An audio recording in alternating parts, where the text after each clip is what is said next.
2 months before my wedding, close to my female coworker. She had a boyfriend at the time. Her boyfriend travels 3 days out of a week. We have been friends for a while, but now emotions is getting in the way. Her actions and inactions pointed to the fact that she was equally in love with me. After work one day, she invited me to her house because her boyfriend was on a work trip. We were alone in her house when she leaned towards me. I pulled away. I was trustful to her. She knew that I am getting married in 2 months. It wasn't a secret, so it wasn't something that she would find out later and get shocked. I told her, I am in a committed relationship that's leading to marriage. We are getting married in the next 2 months. As we speak now, we have been going for counseling for the past month. Anything will get complicated when I get involved with you. Moreover, you have a serious boyfriend. She still pushed for it, and I gave in. She said she didn't care about my relationship.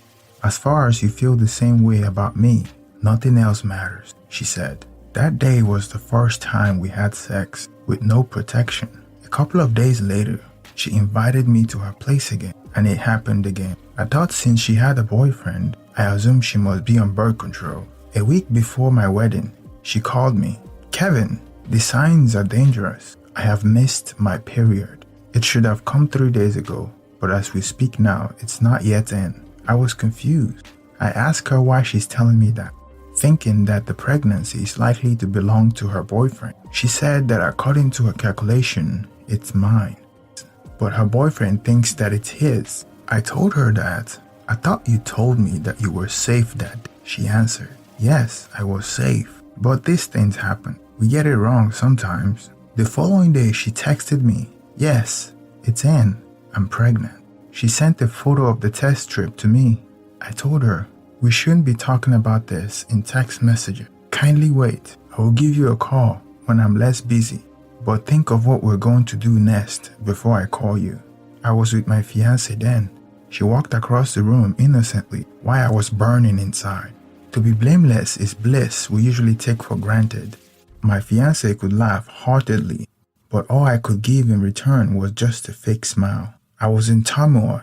A week before my wedding, my girlfriend was pregnant. I found a space and called her. So tell me, what's next? She answered. What do you mean what's next? What happens when a woman gets pregnant? I will give birth. That's what's next. I spoke almost in whispers, though I was alone. Dear, you know I can't give birth. My wedding is a few days. If your boyfriend finds out, you would be a single mother. You're too pretty for a man to meet you as a single mom. It will be hard to find a good guy if you have a child. So please think about it and let's get rid of it. She responded calmly. Just let me worry about those things. My boyfriend will not find out. I won't call to disturb you. Get married. We can talk later. A few months later, her boyfriend finds out. He came to her job and embarrassed both of us so badly, she immediately quit her job. I was making a lot more money than her in the company, and I was too critical for the company to fire, so they couldn't afford to let me go. So I stayed. After her boyfriend left her, he denied that he was the father. I called every day to convince this girl to get rid of it, but she maintained her stand. I went to her house and cried to her. I was virtually on my knees. Just tell me what you want, and I will do it for you. Anything at all. If I have to cut my head off to get what you need, I will do it. She said, I love you. I love your baby, and I'm keeping it. I stormed out of her place, determined not to ever see her again. She sent me a message while I was on my way going.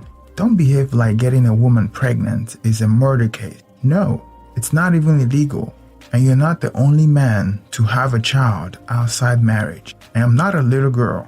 I can keep a secret, and no one will know, so why worry?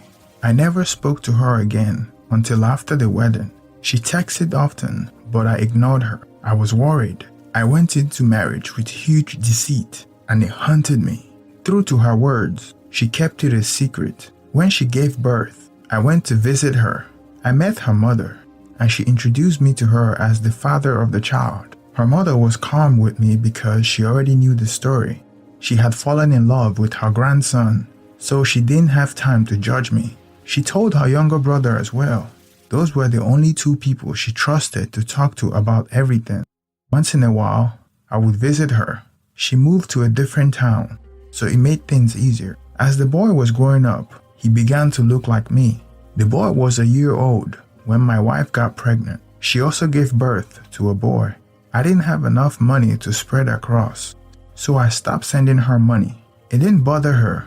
She even asked me not to worry. Send me money when you can. I'm working. I can do it on my own. I paid his daycare and babysitting fees sometimes. I was involved somehow. The boy was 2 years old and was celebrating his birthday. It fell on a weekend, so she insisted that I should be there. I went and we celebrated the boy's birthday in a way that made him happy and also made the mother happy. After the birthday celebration, I was with her alone when emotion got in the way. Anyone could walk into the room, so it was very snappy. We didn't even get the time to take off our clothes. She said, "I miss you." I answered, "This is so wrong, but hey, such is life." A month later, she called me. "I'm pregnant." I screamed, "No, you're not pregnant. Why are you doing this to me?" We argued. We fought about it. "You will get rid of it." I wouldn't get rid of it.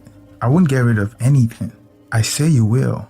Would you put me down and do it yourself? 9 months later, I had another child with her. The guilt was killing me. I knew someday my wife would know about it, and my life would be over. She would divorce me, and I would lose everything I've built with her. The thought made me sick. So one day, I went to her and confessed. "I have a child with someone else." She said, "You mean you cheated? When? How old is the child?" I answered, "The first is 4 years old. The second is..." Bam! A slap landed across my face. I fell to my knee. Wham! I started seeing rainbows. She screamed, "2 kids outside a marriage this young?" 2 months later, we were in court following divorce proceedings. Our marriage was over, even before I regained my composure from the slaps.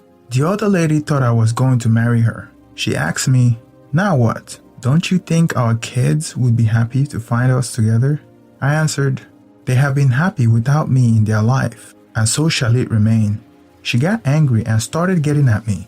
When I couldn't send her money for the upkeep of the kids, she sent me to court. Currently, half of my salary goes to her, and my ex gets the rest. I live with my parents. I'm too broke to even afford basic things in life. That's how I destroyed my life with my own hands. Life is hard, but I still have it. I go to work for them. I earn for them. I'm living for them. I'm 35 years old, but look older than my father. My mistake lives after me and dictates every direction of my life. I deserve everything I'm going through, so I carry them with all my strength. Maybe one day, everything will be alright. Maybe they will never be alright. Life still goes on. We see a lot of men trapping themselves with paying child support for multiple babies, working 7 days a week to sustain the life of multiple women. Luckily, most men are getting smarter and not as careless as the original poster. I often hear frustrated dads upset that they have to keep paying more and more child support, while the baby mamas barely work and appear to be living off the child support payment. It's a trap that you'll never get out until the age of emancipation, which varies from state to state. The more you make, the more she wants the court to take. However, before the original poster starts making the child support payment, he should get a DNA test to make sure that those kids by his coworker belongs to him. She was in a relationship during the affair, so what's to say that she wasn't sleeping with some other guy as well?